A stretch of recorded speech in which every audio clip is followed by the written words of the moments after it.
Pro wrestling has multitudes of assorted bastards, rat boys, and menaces to society. Some of these are deeply professional workers who just embody that heel persona well for the crowd, and some are low-key. Some are deathmatch twink torturers like Jun Kasai, some deeply methodical scientific wrestlers like Yoshiaki Fujiwara. What unites them all is a deep contempt for their fellow man, a willingness to inflict damage on both themselves and others, and while this doesn't apply to all of them, very often, a case of male pattern baldness. These are members of an exclusive club, and are usually some of the better heels in the sport. One of my favorites belonging to this fraternity of violence is none other than Kazunari Murakami, a veteran of promotions like New Japan, Battle Arts, and Big Mouth Loud, his self-produced Fever Dream promotion. If there was a man who truly embodies Black Air Force energy to his core, it's this sick bastard. He's just visually evil when you see him on your screen, and comes from a really interesting shoot background. In one of my previous grappling analyses, which you should check out if you haven't already, I covered Rings legend Tsuyoshi Kosaka, otherwise known as TK. Both Murakami and Kosaka shared a judo background, and entered the '95 Lumax Cup as their first experience with no-holds-barred combat, Kosaka's matches specifically being something I covered in the film study. It was a really interesting rule set and environment resembling modern MMA and a judogi, with boxing-style knockdowns and ring outs due to the fact that it was tatami mats with no sort of barrier.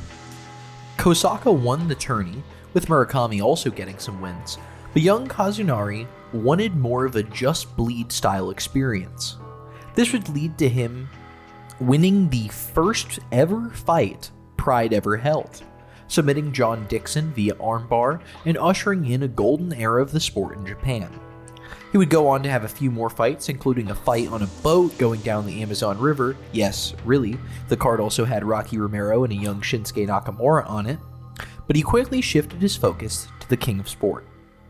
Murakami entered the New Japan dojo, and it was a match made in heaven.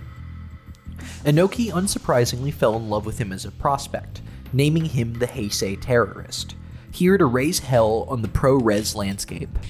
He split time between New Japan and excursions to 0-1 and Battle Arts, which is where we'll begin our sampler of his career. He's a wrestler I feel doesn't get flowers like he should, and today I'll do my best to rectify it with the help of a few friends. In doing my research for this video, I reached out to friend of the channel Yuki Ishikawa, who says that the reason he went on his early excursions was that people in New Japan thought he worked too stiff. And I inferred perhaps getting beat up by the Bachi Bachi boys or Big Hash would either mellow him out or teach him to refine his violence. If anything, this had the opposite effect, as he quickly befriended Ishikawa-san, forming a short-lived tag team called the Children of Inoki, before Yuki decided they should actually battle each other instead to show off their dedication to strong style. Starting there, this is the Kazunari Murakami 5-match primer.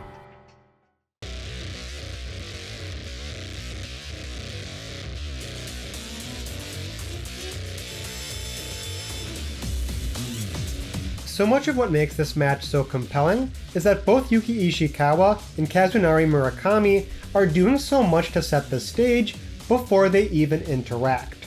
Murakami, for his part, is, well, Murakami, with all the demonic demeanor and sadistic snarl that his face can contort. Murakami has one goal and only one goal in mind: kill Yuki Ishikawa. He wears all the hate and venom in his heart towards Battle Arts' ace, obviously with his fiendish facials, but also in his body language, immediately getting into Ishikawa's face and breathing heavily, chomping at the bit to rush Ishikawa, coiled like a rattlesnake, ready to strike. But pay attention to Ishikawa's mannerisms. When confronted with such hate, he just smiles, like he knows something. Like he's faced plenty of people, like Kazunari Murakami, and he displays this measured confidence like he knows exactly how this match is going to go. He just needs to play the long game. And obviously, that kind of strategy makes sense for someone like Yuki Ishikawa. He's had his fair share of violent scrapes with the likes of Daisuke Ikeda and Takeshi Ono, but he never lets that confidence overcome him. He just lets Murakami punch himself out just enough to find an opening to grab a limb and bring him to the mat. Which adds a lot to the story being told. Yes, it's very much so a styles clash, but also the way Murakami and Ishikawa wrestle each other infers a lot about their personality and what they bring to the ring. Kazunari Murakami, for his part, is such a shitty little bully, thinking he's a hotshot by throwing disgusting kicks and punches and even trash-talking Ishikawa as he stomps him on the mat. He's an absolute menace that is mercilessly bullying our hero, never giving him a second to breathe before he goes back for another onslaught. But for Yuki Ishikawa, he never once lowers himself to Murakami's level. For a majority of this match, Ishikawa doesn't throw a single strike, opting for a more mat-based offense to teach this uppity punk a lesson, forcing Murakami to the mat to wrestle his match, and schooling him every chance he gets. This is most represented when Ishikawa gets Murakami to the mat and holds him in a leg lock, where he just forces Murakami to figure it out. Murakami the whole time struggling and screaming in frustration that he was being forced to wrestle and not throw hands.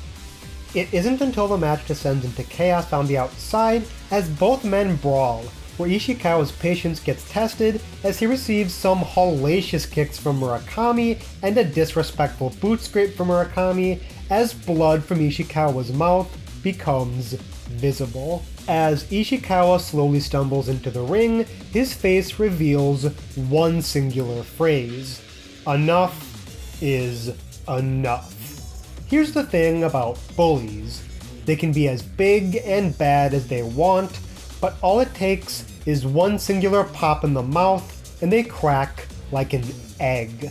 As Murakami empties the arsenal, Ishikawa gives back one of the most satisfying receipts I've ever seen in a wrestling match, where with one singular slap folds Murakami and with a headbutt, enziguri, and rear naked choke snuffs out the little punk in just under 9 minutes. Succinct, savage, and oh so satisfying. There's this term in fighting games that gets used from time to time called being downloaded, which is to say that one player begins to rapidly learn and adapt to their opponent's strategy in a given round or match, and once they do, they're able to shut their opponent down completely and beat them easily. And this is what this match is. Despite Murakami having some limited mat work in this match, his primary strategy is to throw and keep going. Hit harder than the strike before, and for someone like Ishikawa who has faced opponents just like Murakami in the past, his ability to slowly but surely figure him out in real time is some of the most satisfying wrestling you're bound to see. It's not just that Ishikawa is able to weather the flurry of fists and feet, it's that he so expertly picks his moments to grab a limb and bring Murakami down to his level. But more so than anything, much like a John Cena versus Brock Lesnar or Hiroshi Tanahashi versus Minoru Suzuki, it's the pure pleasure of seeing pro wrestling win over legitimate MMA. Given Murakami's history of being in Pride FC and other MMA promotions, he has this air of bravado that he can just walk in and bully wrestlers because they aren't quote-unquote real fighters or martial artists. But standing across the ring from Inoki's strongest soldier, seeing Murakami get exposed by Ishikawa as just another punk who needs to get taught a lesson that pro wrestling is indeed the strongest. And this match is the most pure essence of that idea. But even with all that said, what's most impressive is just how complete and tight the whole thing is. Ishikawa takes Murakami about as seriously as he needs to gain a grip on what Murakami's strategy has to offer, And once he realizes how basic yet aggressive he is, all Ishikawa needs to do is turn the gas up just a little bit with no more than 3 moves to inform Murakami that there are levels to this shit. And Murakami isn't on his. Pro wrestling is the strongest, and in the hands of its most prolific practitioner, no form of wrestling is stronger than Bachi style.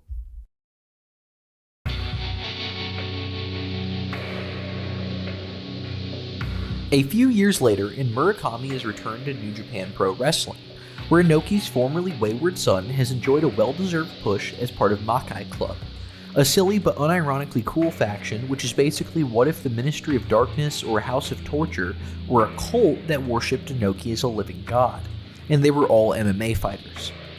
If that pitch doesn't sound awesome to you, then you're watching the wrong channel, because I was sold that Inoki is a living god. Beyond Murakami, some other members included the nominal leader Tatao Yasuda, President Hoshino, and a very young Shibata. The group would also collaborate with Bob Sapp for a short amount of time, cementing a dream and or nightmare blunt rotation depending on what kind of person you are. The cadre of shooters would spend a lot of time hunting the ultimate good boy of New Japan, one Yuji Nagata, who ended Yasuda's very brief and bad title run after the sumo wrestler had beat him for the vacant strap previously. Nagata's title reign would go on for 392 days, and during it he would battle the club and their affiliates pretty often, mostly in tag action but also defending the title against them on a few occasions, this defense later in the reign being one of them. If Inoki is the slumbering god emperor, then Murakami is his Lionel Johnson, technically fulfilling his will, but just being a massive asshole about it.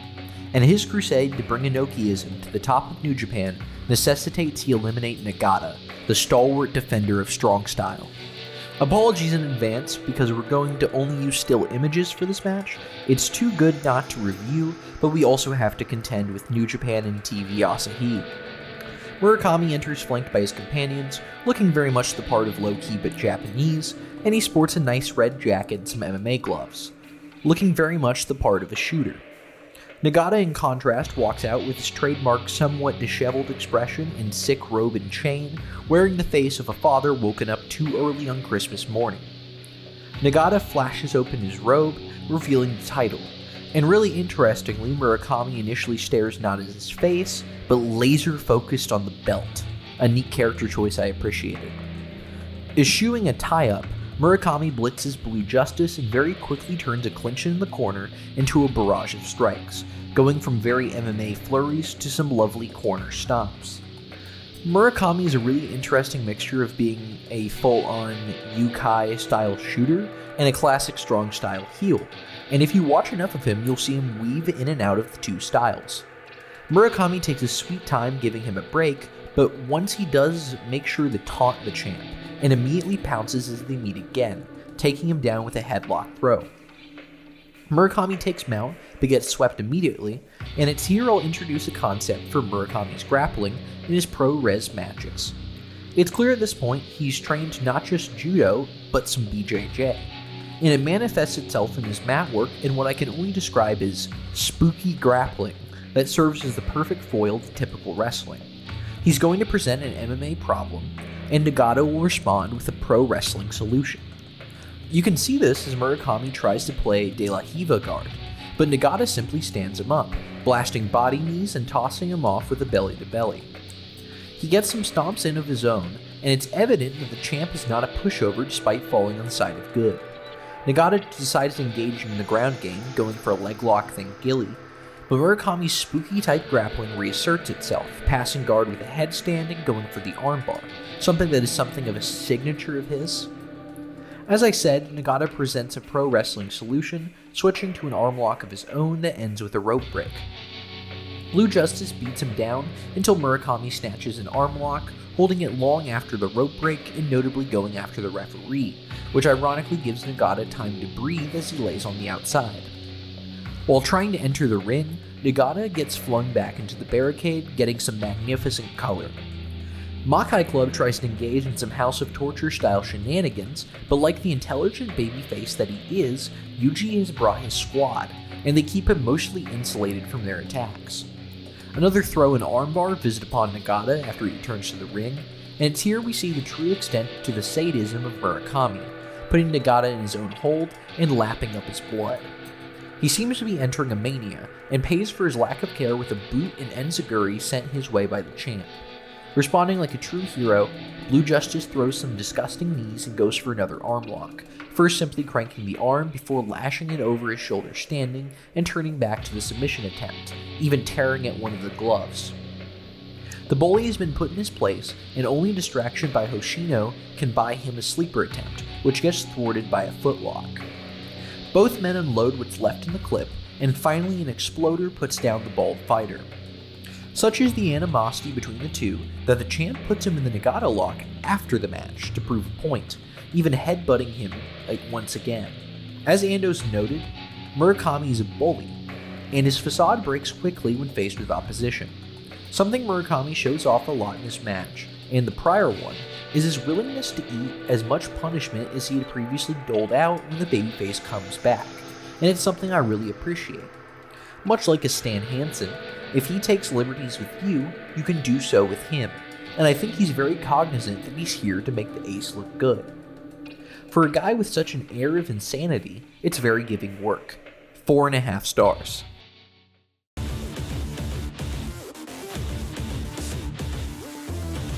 So, for this 5-match premiere Squill is doing for Murakami, I wanted to go to the safe bets. Those matches that everyone knows are good and are a display of Murakami's style to perfection.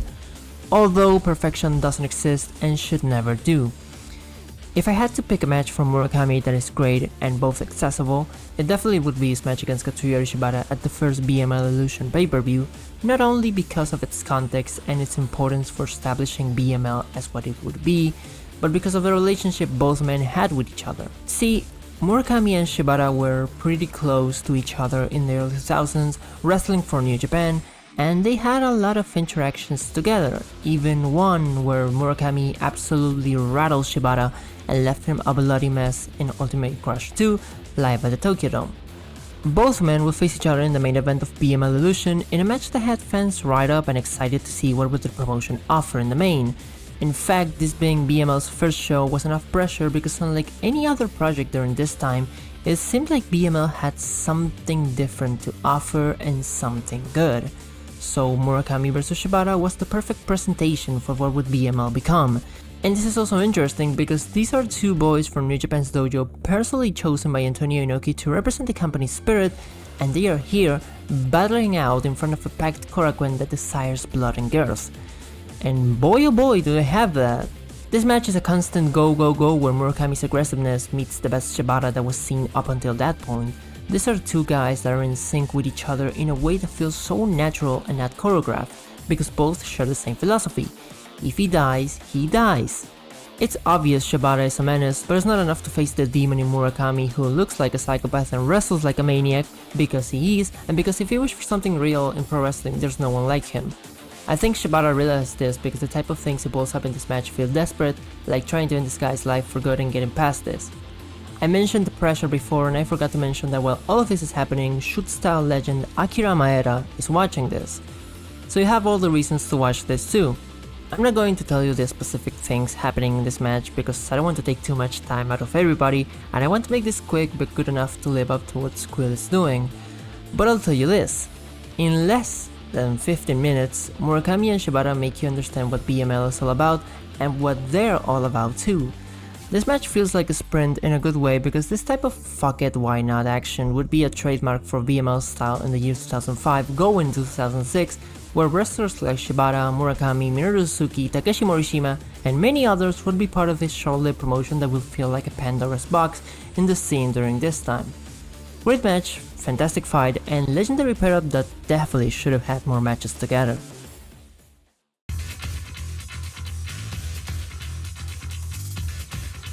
After facing Shibata prior in the year for the inaugural Big Mouth Loud show, Murakami decides to face yet another fellow crazy person in Ensign Inoue for the sequel. If you're only a pro wrestling fan and not familiar with Mr. Inoue, first of all, go watch Napoleon Blown Apart's Lineal series that features him heavily. But here are a few things you need to know about him. He's from Hawaii, he's a BJJ ace, he loves racquetball, and he's absolutely not a member of the Yakuza, just ignore the Yakuza tattoos. A guy who was briefly UFC lineal heavyweight champion after beating Randy Couture is a no-brainer for a fever dream fed like BML. And so two Pride veterans are going to put hands on each other in the squared circle in a different sport. Both men try to pressure the other as the match begins, pawing jabs, but a caught kick gets things going, as Inoue basically slams him and slides out of the ring. The two decide to abandon the silly MMA thing and just swing and bang into the crowd, very much adding to the fever dream Fight Club vibe of BML in general. The biggest consequence of this brawling is Murakami being busted open, and as Inoue tries to deny him re-entry to the ring, a odd trademark of Murakami matches, he whiffs and tumbles over, initially getting stomped out by Kazunari until he regains composure and returns fire. There's something strangely articulate and beautiful about the brawling here, with elements of proper clinch fighting just in the ties and frames they create as they throw hands. For instance, Inoue hitting from a front headlock-esque position that almost looks like a Darce setup, and it makes for deeply cathartic violence, almost resembling something like bare-knuckle boxing, with clinching like in BKFC. The hits to the back of the head as Inoue comes back are particularly gnarly, and both staff and allies check on Murakami to confirm that he can continue. Kazunari stumbles back in and gets dragged down into a back take. Ensign throwing some elbows from back control before it's broken up yet again.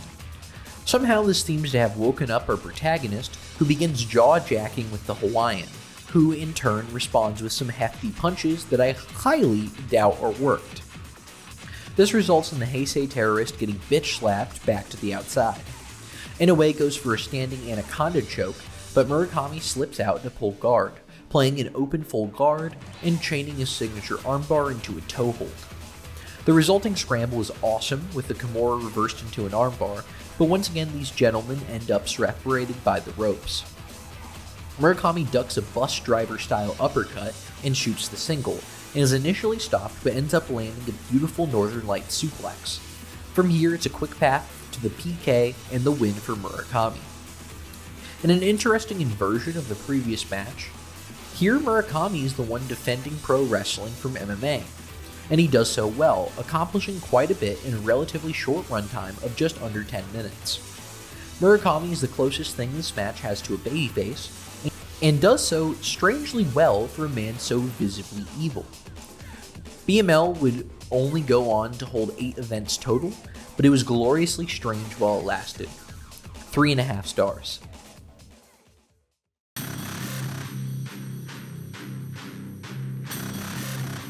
At only 6 minutes in length, this match is easily the shortest of the primer, but one I'd be remiss to not include.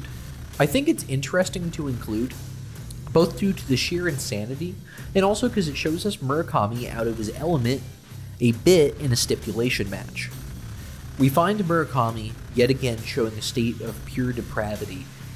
A man who is not naturally bald, but chooses to shave his head, and he faces Matsunaga in a no-ropes barbed wire match in 0-1. Murakami enters and looks notably anxious, which I absolutely understand, as he appears humorously out of his element, walking into a death match with his trademark MMA gloves. Matsunaga, in contrast, could not give less of a fuck, and it probably bites him in the ass a bit as he gets immediately blitzed by his opponent, doing an absolute amazing sell job via just falling like a corpse to the ground. The Steak Lord grabs a spike and slides back into the ring, but once again eats a flurry of strikes.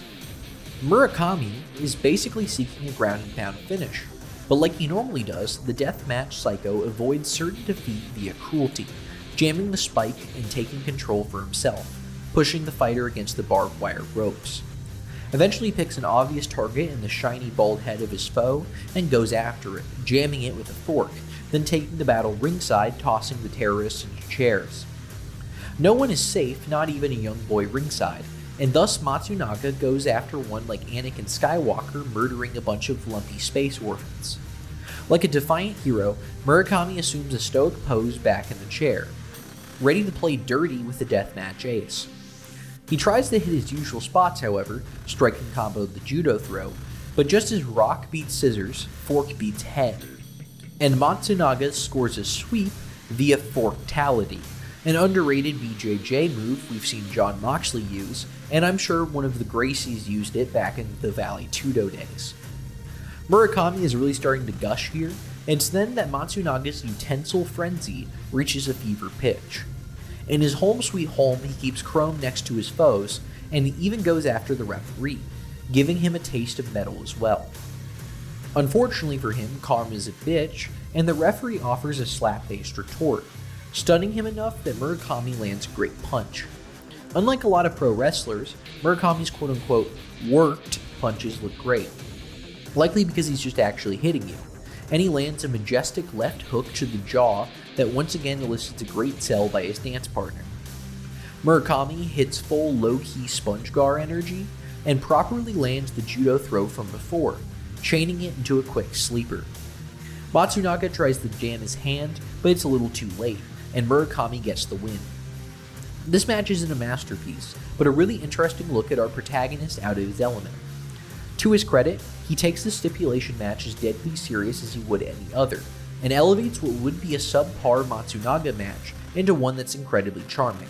It's a dude's rock match, more appealing because of the fun of it rather than the master artistry, and something weird and or dumb enough to deserve to make the primer. 3 stars.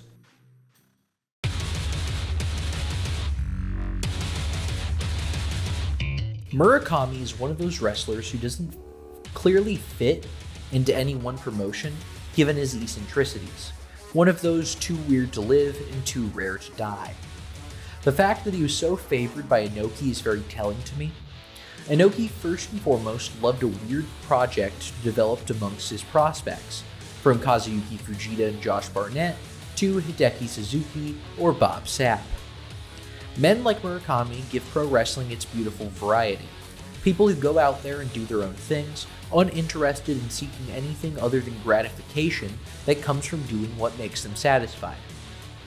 If Murakami had wanted to become a top draw long term, given his favoritism by Inoki, he probably could have after his Makai Club run in New Japan, modifying his style to be more typical and leaning on his great character and technical acumen, kind of the way Shinsuke Nakamura did, morphing from a shooter to just general wrestler.